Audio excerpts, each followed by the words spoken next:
Please go ahead, sir. Go ahead. Yes, Uh, sir. Um, okay. Madam, I'll run the slides, huh?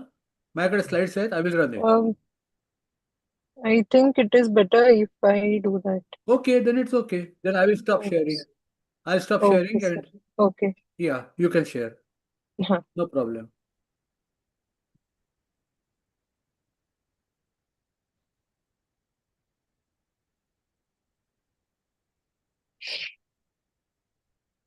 Perfect. You can share your screen. Okay, sir.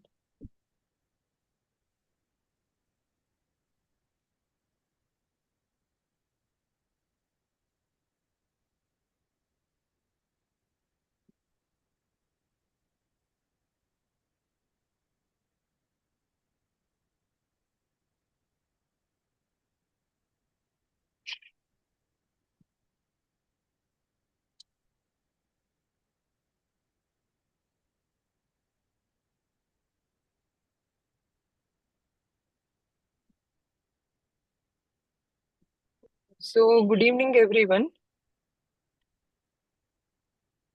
Hello. Good evening, madam. You can start. Yeah, sir. Yeah. Okay.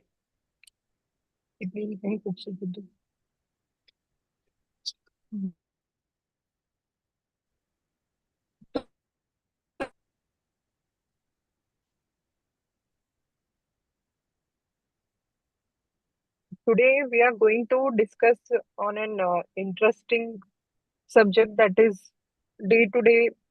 Each and every obstetrician will come across this complication. That is the postpartum hemorrhage. It is a daunting event. And what do you mean by PPH? That is postpartum hemorrhage. It is defined as loss of at least 500 ml of blood, um, equal to or more than 500 ml of blood in normal vaginal delivery, about 1000 to more than 1000 ml of blood following cesarean section.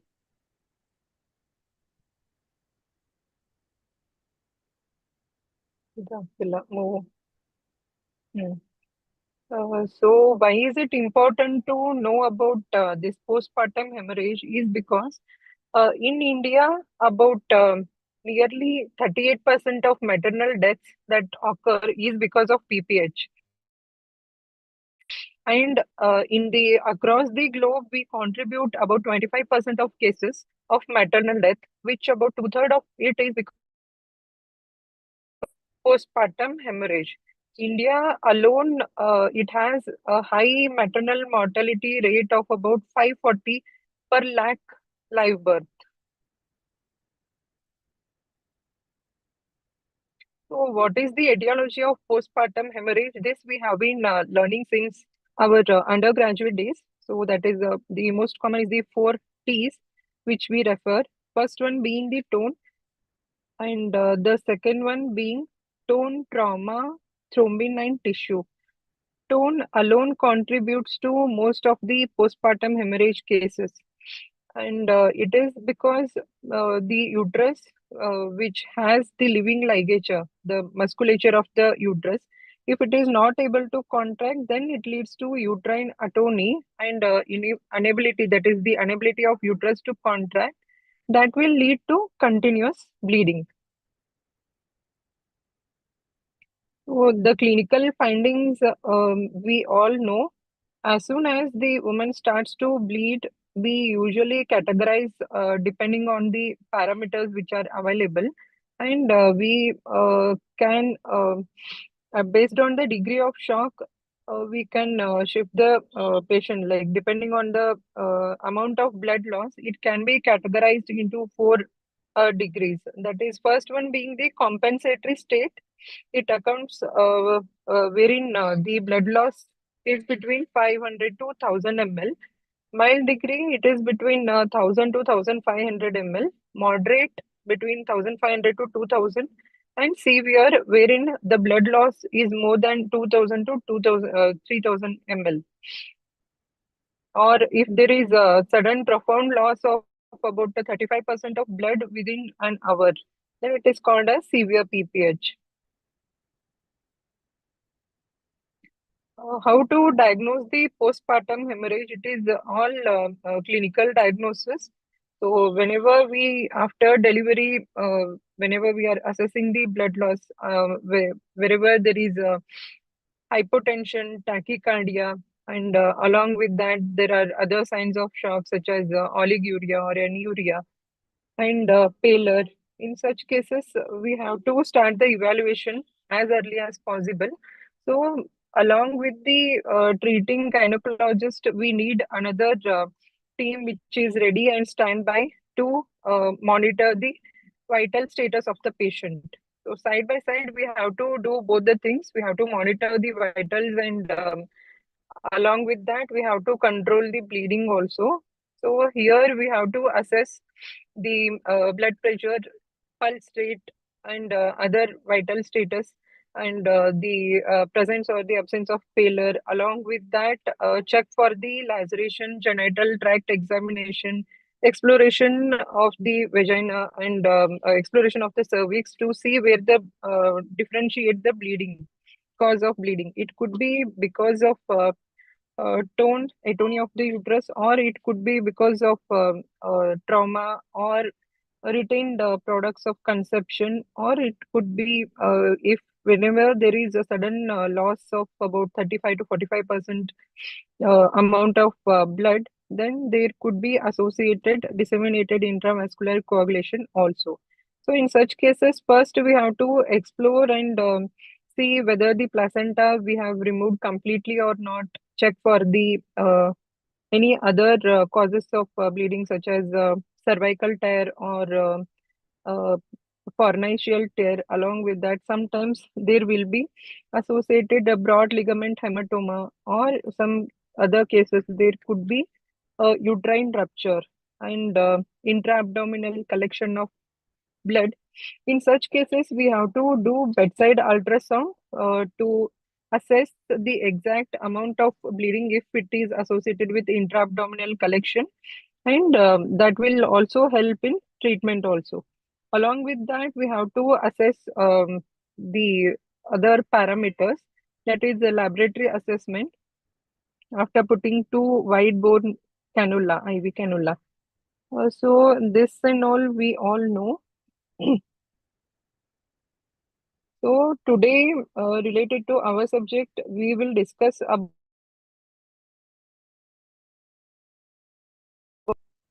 as earlier I discussed about the clinical findings. So associated with hypotension, tachycardia, whenever we palpate for the uterus, sometimes the fundal height goes above the level of umbilicus, wherein there could be associated retained product of conception, or it is because of uterine atony. And investigation reports, we have to get it done urgently and correct the parameters as it is required.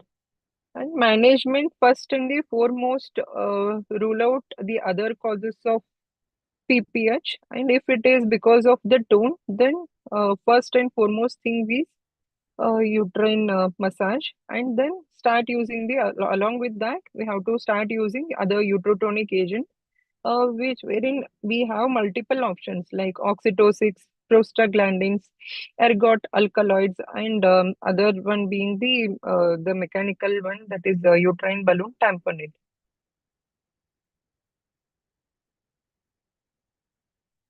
So we have many drugs which are available to control the bleeding.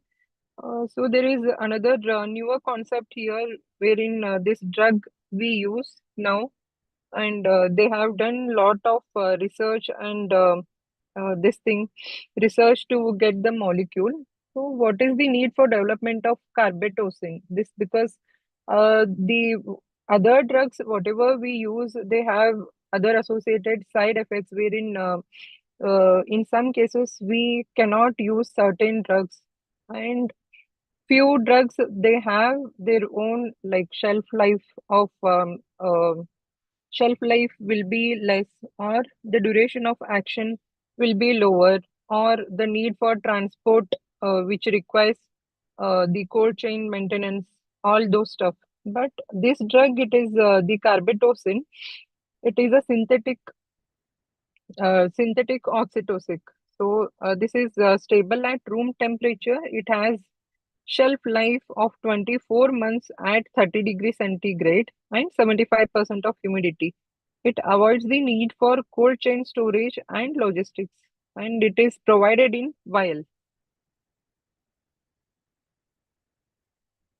So uses of utrotonic agents we all know.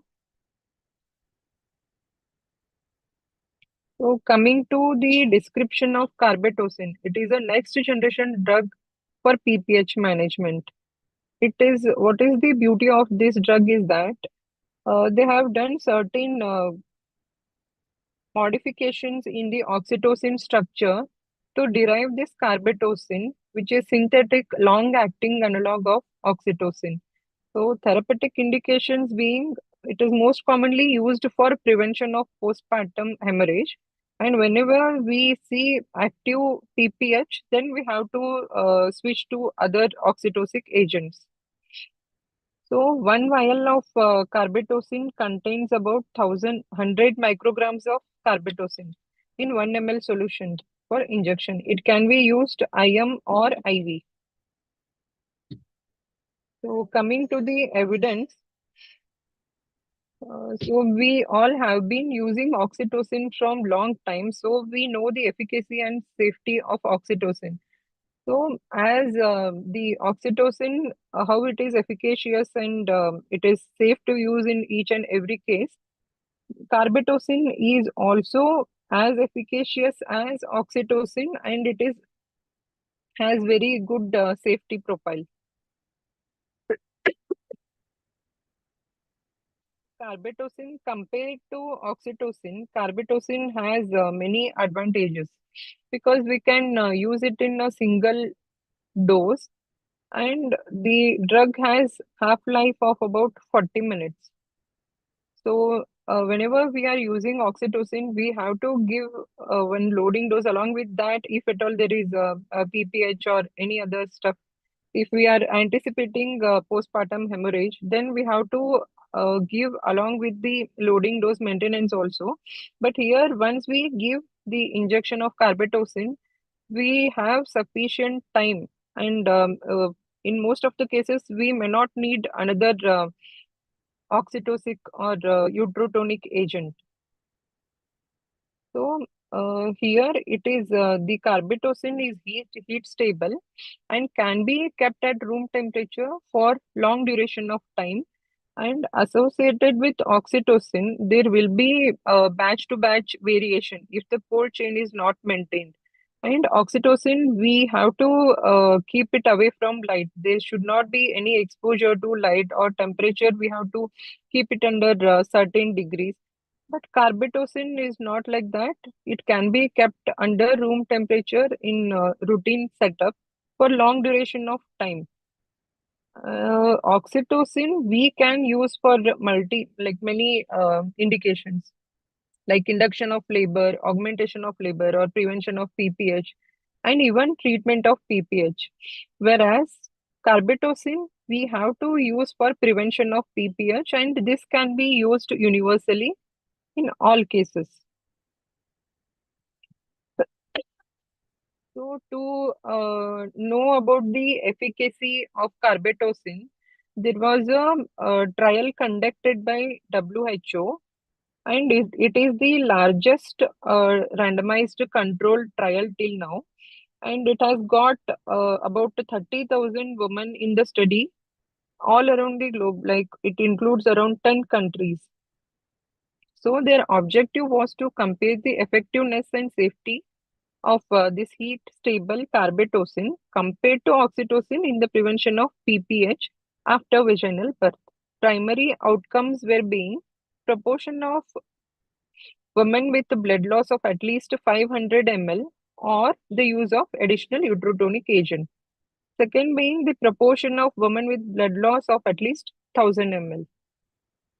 So here, when we see the outcome of this table, the relative risk between the two categories nearly one in both the outcome. So carbetocin, it is non-inferior to oxytocin for prevention of blood loss of at least 500 or 1000 ml of blood loss, or the use of additional uterotonic agent.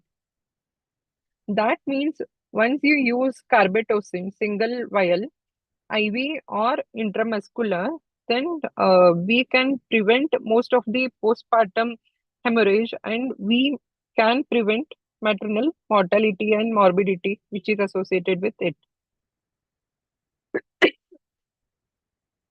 There is another Cochrane review. So the WHO trial, it was done on normal delivery cases. This Cochrane review was published in 2012, and it includes around 2,635 women. It is done in LSCS cases, during cesarean section. And so the study indicates that carbetocin is associated with less blood loss compared to symptometry in prevention of PPH for women who have vaginal delivery, and is associated with significantly lower side effects. So coming to the guideline and recommendations, uh, as we see in this chart, it is carbetocin is almost being used in each and every part of the globe, and it has been included in many of the bodies for a control of PPH. It has been recommended by WHO. It has been used in Canada, New Zealand, Figo, Switzerland, and France as well. And these guidelines, they are from 2009 onwards. So it has been more than about 10 to 15 years wherein the drug usage history is there. So coming to my experience with the use of carbetocin. So we use carbetocin for normal delivery as well as cesarean section cases routinely. So once we deliver the baby, afterwards IM or IV, depending on the case history, we decide and use the drug. And most of the cases, it has given promising results. So this is the normal vaginal delivery case. This lady was 28-year-old, gravida to paravan living one, 38 weeks, 4 days of gestation with polyhydramnios with the previous normal delivery, and she had a history of PPH and history of blood transfusion, about 2 PRBC, packed red blood cell, and she was also Rh negative patient. She came to us in latent labor. Later on, because of the obvious history, we were expecting postpartum hemorrhage. So as she was Rh negative also, we made the blood arrangements cross-matched and reserved. And later on, at about 7 p.m., she delivered a healthy live female baby of 3.6 kg on 24 August. So, for the prevention of PPH, carbetocin 1000 microgram IV was given after second stage of labor. So, we observed her for uterine atony for about 4 hours in labor room, and there was no untoward event noted, like there was no PPH. And this time, the delivery was not that eventful as prior. So the second case, it is in cesarean section. She was gravida to paravan living one with 33 weeks 6-day gestation with DCDA twins, with the previous one LSCS, with hypothyroidism, with PIH, with preterm labor. So here, as you can see, it was a preterm labor case, and associated with twin gestation and previous history of cesarean section. As it is a preterm case, we had also given magnesium sulfate, as it is routinely given for preterm deliveries in our center. So, because of all this, we were expecting uh, postpartum hemorrhage. So, as soon as we delivered the baby, we used carbetocin. It is 100 microgram IV after delivery of the second baby. So, for observation, she was in recovery room for about 6 hours, and there was no PPH noted after use of the injection.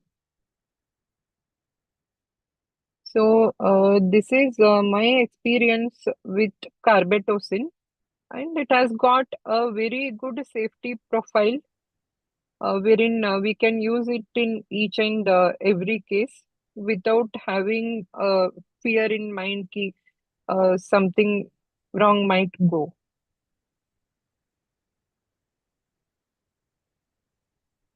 Sir, Madam, can you, if you can log out, I'll join the questions. I'll take the question. okay, okay, sir. Not log out, you can stop sharing.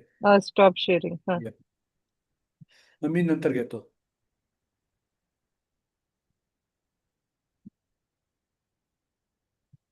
1 minute, I'll share the slides. Okay, sir.